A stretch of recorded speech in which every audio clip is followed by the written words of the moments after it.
নমস্কার বন্ধুরা, health insurance নেওয়াটা কিন্তু খুব জরুরি। কিন্তু তার থেকেও বেশি জরুরি সেটা হলো হেলথ ইন্স্যুরেন্স নেবার আগে কতগুলো জিনিস কিন্তু আপনাকে ভালো করে জেনে নিতে হবে। হেলথ ইন্স্যুরেন্সের যে ব্রোশিওরটা থাকে না, সেটা প্রায় 15 থেকে 20 পাতার ব্রোশিওর হয়। অনেক টার্মস অ্যান্ড কন্ডিশন থাকে। হেলথ ইন্স্যুরেন্স নেবার আগে এই টার্মস অ্যান্ড কন্ডিশনগুলো কিন্তু খুব ভালো করে বুঝে নিতে হবে, না হলে কিন্তু আসল সময়তে গিয়ে দেখবেন আপনি পুরো বেকুব বনে যাবেন। আমার নিজের ক্ষেত্রে এরকম ঘটনা ঘটেছে, আমি ভুক্তভোগী। তো আপনাদের সুবিধার জন্য আমি অনেকটা রিসার্চ এবং টাইম ব্যয় করে কিন্তু এই ভিডিওটা বানাচ্ছি। এই ভিডিওর কোনো অংশই আপনি স্কিপ করবেন না। এই ভিডিওতে আপনাকে আমি 9টা চেকলিস্ট বলবো।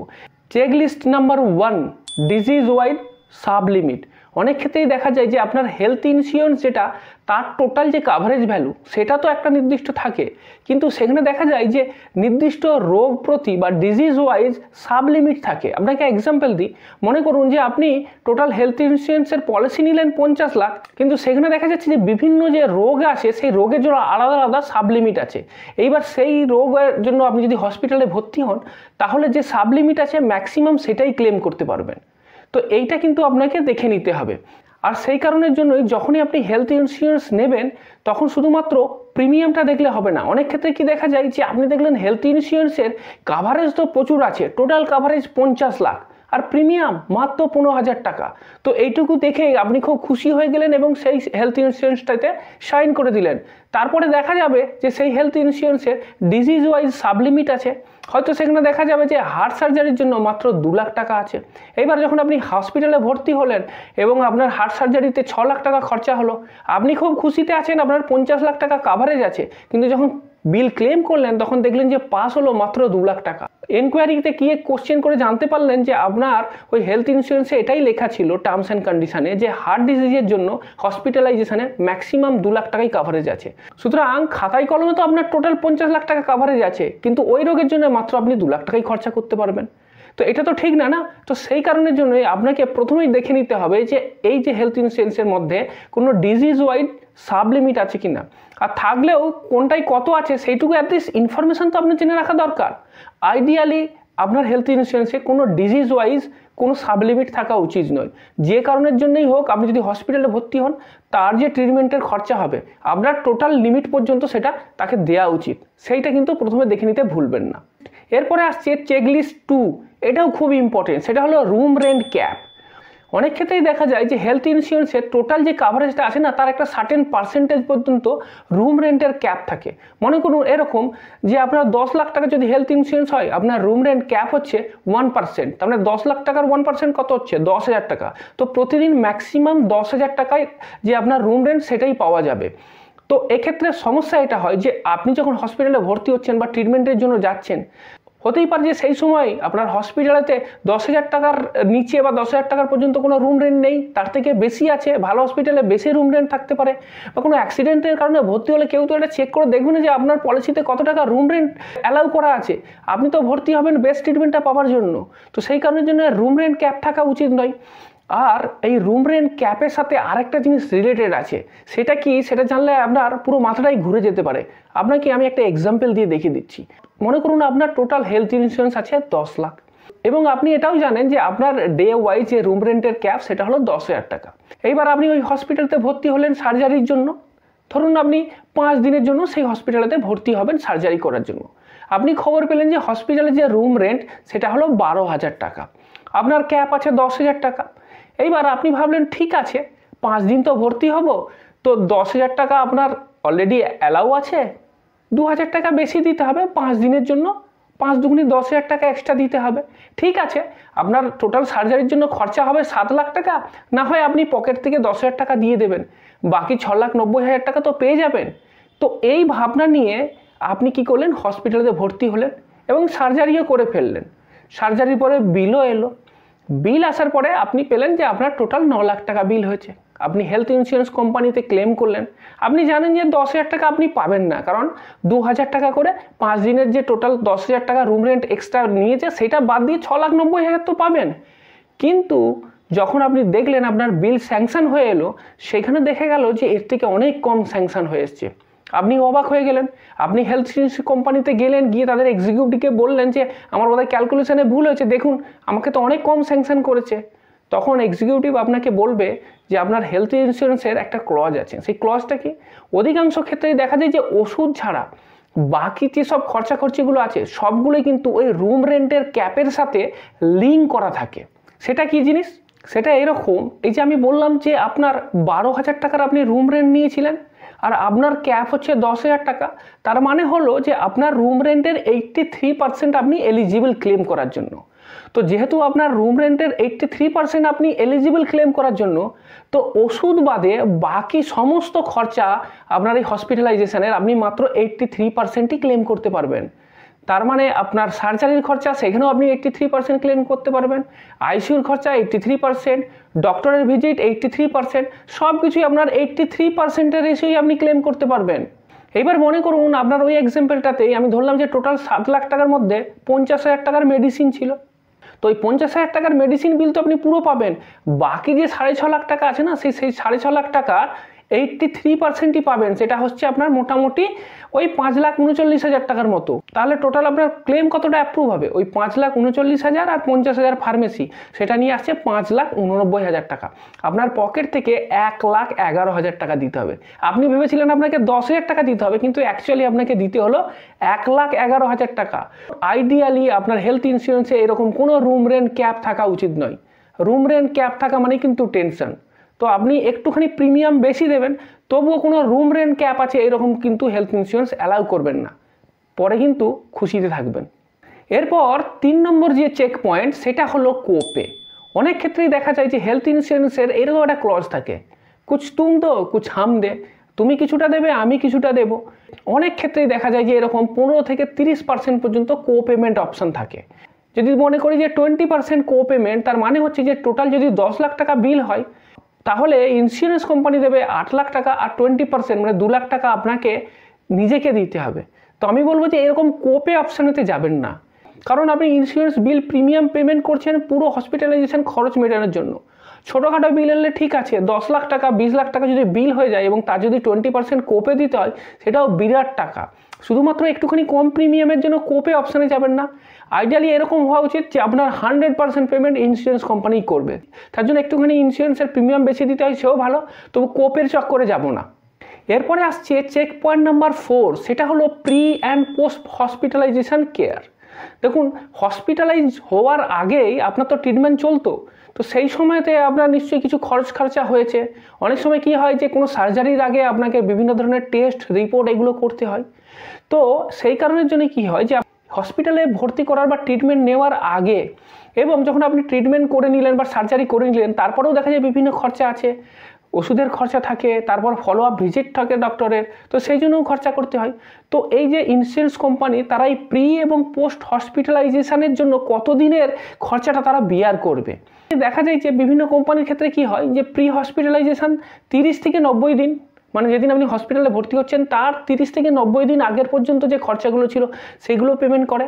আর পোস্ট হসপিটালাইজেশনের ক্ষেত্রেও মোটামুটি দেখা যায় 90 থেকে 180 দিন, মানে 3 মাস থেকে 6 মাস পর্যন্ত হসপিটালে সার্জারি করার বা ট্রিটমেন্ট করার পরের যে খরচা সেটা ইন্স্যুরেন্স কোম্পানি বিয়ার করে। তো আপনাকে দেখে নিতে হবে যে আপনি যে হেলথ ইন্স্যুরেন্স পলিসিটা নিচ্ছেন তার ক্ষেত্রে এরকম প্রি এবং পোস্ট হসপিটালাইজেশনের যে খরচা সেটা কতদিন তারা অ্যালাউ করছে। আইডিয়ালি যত বেশি হবে তত ভালো। প্রি হসপিটালাইজেশনের জন্য আপনি চেষ্টা করবেন যে ম্যাক্সিমাম যেন 60 দিন হয়, এবং পোস্ট হসপিটালাইজেশনের জন্য তো মিনিমাম 90 ডেজ হওয়াই উচিত, 180 ডেজ হলে আরও ভালো। এরপরে 5 নম্বর যে চেক পয়েন্ট সেটা হলো ওয়েটিং পিরিয়ড। ওয়েটিং পিরিয়ড মানে কি, যে আপনি যখনই হেলথ ইন্স্যুরেন্স নিচ্ছেন তো প্রথম দিন থেকেই কিন্তু আপনি কাভারেজ পাবেন না। আপনি প্রিমিয়ামটা নেবার পরেতে বিভিন্ন সময়ের বা বিভিন্ন টেনিয়রের জন্য আপনাকে ওয়েট করতে হতে পারে। এরকম বিভিন্ন ধরনের ওয়েটিং পিরিয়ড হয়। প্রথম যেটা ওয়েটিং পিরিয়ড সেটাকে বলে standard waiting period. Standard waiting period মানে হলো যে আপনি হেলথ ইন্স্যুরেন্স পলিসি নেবার পরেতে মিনিমাম আপনাকে 1 মাস ওয়েট করতেই হবে।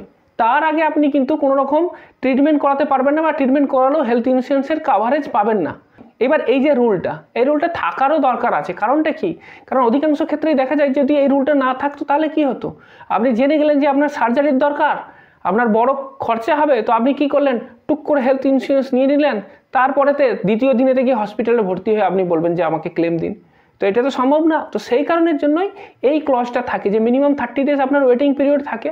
কিন্তু এর একটা ব্যতিক্রম অধিকাংশ ক্ষেত্রেই থাকে, সেটা হলো অ্যাক্সিডেন্ট। দেখুন অ্যাক্সিডেন্ট তো আর বলে কয়ে আসে না, তো অ্যাক্সিডেন্টের ক্ষেত্রে এটা অ্যালাউ থাকে যে অ্যাক্সিডেন্টের কারণে কিন্তু আপনি 30 দিনের আগেও ট্রিটমেন্ট নিতে পারবেন, কিন্তু সে ছাড়া কোনো প্ল্যান সার্জারি বা অন্যান্য ক্ষেত্রে আপনাকে 30 দিন ওয়েট করতে হবে। এরপরে 2 নম্বর ওয়েটিং যেটা থাকে সেটা হচ্ছে ম্যাটারনিটি ওয়েটিং। ম্যাটারনিটি কাভারেজের ক্ষেত্রেও আপনার একটা মিনিমাম ওয়েটিং পিরিয়ড থাকে, সেই ওয়েটিং পিরিয়ডের পরেই আপনি কিন্তু ম্যাটারনিটির কারণে হসপিটালে ভর্তি হতে পারবেন, তো সেটা আপনাকে দেখে নিতে হবে। 3 নম্বর যেটা আসছে সেটা হচ্ছে waiting period for pre existing disease. মনে করুন আপনার কোনো আগে থেকেই রোগ আছে বা কোনো ডিজিজ আছে, তো সেই ডিজিজের কারণেতে কিন্তু আপনাকে হসপিটালে ভর্তি হতে গেলে তাহলে কিন্তু আপনাকে একটা মিনিমাম ওয়েটিং পিরিয়ড থাকতে হবে। বিভিন্ন কোম্পানির ক্ষেত্রে বিভিন্ন ওয়েটিং পিরিয়ড হয়, কোনো কোম্পানি 2 বছর, কোনো কোম্পানি 3 বছরের পর্যন্ত ওয়েটিং পিরিয়ড রাখে। তো সেই রোগের জন্য, যে রোগটা আপনার অলরেডি আছে, সেই রোগের জন্য যদি আপনাকে হসপিটালে ভর্তি হতে এবং তার জন্য যদি খরচা হয়, সেটা কিন্তু 2 বছর বা 3 বছর পরে ভর্তি হলে তবেই ক্লেম করতে পারবেন, তার আগে ক্লেম করলে কিন্তু ওই ক্লেম আপনার রিজেক্ট হয়ে যাবে। এরপরে আর একটা ক্যাটাগরি থাকে, সেটা হলো waiting period for slow growing disease. দেখুন বয়স বাড়লে তো বিভিন্ন ধরনের রোগ আসেই, তো সেইগুলোর জন্য কিন্তু একটা ওয়েটিং পিরিয়ড থাকে। যেমন ধরুন চোখে ছানি পড়া, বয়স বাড়লে আপনি বাড়বে, তো সেই কারণের জন্য এর একটা মিনিমাম ওয়েটিং পিরিয়ড রেখে দিয়েছে। তারপরে ধরুন হার্নিয়া, তারপরে ধরুন জয়েন্ট রিপ্লেসমেন্ট, তারপরে ধরুন অস্টিওপোরোসিস, এগুলো সব দেখবেন এজ রিলেটেড, মানে বয়স বাড়লে আস্তে আস্তে এগুলো কিন্তু বাড়তে থাকে, তো সেই কারণের জন্য এদের কিন্তু একটা স্ট্যান্ডার্ড ওয়েটিং পিরিয়ড আছে। তো এইটা কিন্তু আপনাকে জানতে হবে। আর সেই কারণের জন্যই বলি যে কম বয়সে যদি হেলথ ইন্স্যুরেন্সটা নিয়ে রাখেন, যখন এইসব রোগগুলো আসেনি তার আগেই নিয়ে রাখলে তো সুবিধে না। ধরুন 3 বছর আগে নিয়ে রাখলেন, তারপর 3 বছর পরে যদি রোগটাও আসে ততদিন আপনার ওয়েটিং পিরিয়ড শেষ হয়ে যাবে। কিন্তু যখন অলরেডি এইসব রোগ বাসা বেঁধে গেছে তখন যদি আপনি শুরু করেন, তাহলে আপনাকে কিন্তু 3-4 বছর ওয়েট করতে হবে এই রোগের ট্রিটমেন্ট পাওয়ার জন্য ওই ইন্স্যুরেন্স কোম্পানি থেকে। এরপর 6 নম্বর যে চেক পয়েন্ট সেটা হলো ডে কেয়ার ট্রিটমেন্ট কাভার আছে কিনা। বর্তমানে অনেক রোগের ক্ষেত্রে এমন চিকিৎসা আছে যে চিকিৎসাগুলো কিন্তু একটা দিনের মধ্যেই সম্ভব, মানে আপনাকে রাত কাটাতে হবে না হসপিটালেতে।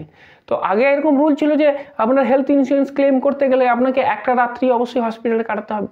তো আপনাকে দেখে নিতে হবে যে আপনার যে এই যে হেলথ ইন্স্যুরেন্স পলিসিটা আছে সেখানেতে এই ডে কেয়ার ট্রিটমেন্টটা কভার আছে কিনা, অর্থাৎ আপনি একদিনে হসপিটালে ভর্তি হয়ে সার্জারি করে বেরিয়ে চলে এলে আপনাকে ক্লেম দেবে তো, নাকি আপনাকে জোর জবরদস্তি আরও একটা দিন রাত কাটাতে হবে, সেটা জেনে নিতে হবে। অনেক ট্রিটমেন্ট আছে, যেমন ধরুন চোখের যে ছানি পড়া, তো ছানির অপারেশনটা কিন্তু একদিনেই সম্ভব, তো সেইটা হলো ডে কেয়ার ট্রিটমেন্টের মধ্যে পড়ে।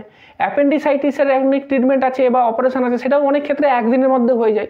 তো যে ট্রিটমেন্টগুলো একদিনের মধ্যে হয়ে যায় বা সম্ভব, বা রুট ক্যানেল ট্রিটমেন্ট, দাঁতের যে রুট ক্যানেলের অপারেশন হয় না, সেই সব ক্ষেত্রেও তো একদিনের মধ্যেই কাজ হয়ে যায়। তো সেইগুলো একদিনের মধ্যে সার্জারি হয়ে গেলেই সেই সব ক্ষেত্রে যদি আপনি এক রাত হসপিটালে নাও কাটান, পুরো দিনের মধ্যে যদি আপনার সার্জারি হয়ে যায়, সেক্ষেত্রেও আপনার ক্লেম যেন রিজেক্ট না হয়ে যায় এই কারণের জন্য যে আপনি এক রাত কাটাননি, সেটা কিন্তু দেখে নিতে হবে। এরপরে 7 নম্বর যে চেক পয়েন্ট সেটা হলো রিস্টোরেশন অফ সাম অ্যাসিওর।